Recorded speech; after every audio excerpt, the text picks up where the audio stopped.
استقبل الملك محمد السادس اليوم الجمعة بالقصر الملكي بالدار البيضاء سعد الدين العثماني لتعيينه رئيسا للحكومة خلفا لعبد الإله بن كيران رئيس الحكومة المعفى الذي جرى إبعاده من رئاسة الحكومة وعفائه من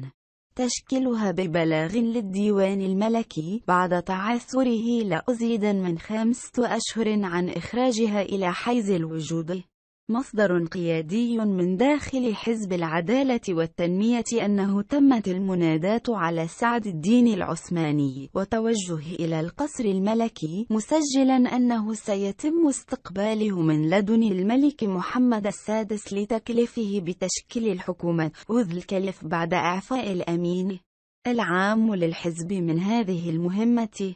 وحسب ما علمت الصحف فإن الاستقبال سيتم بمدينة الدار البيضاء اليوم الجمعة ذو الكلف بعدما أكد بلاغ للديوان الملكي أنه بمقتضى الصلاحيات الدستورية للملك بصفته الساهر على احترام الدستور وعلى حسن سير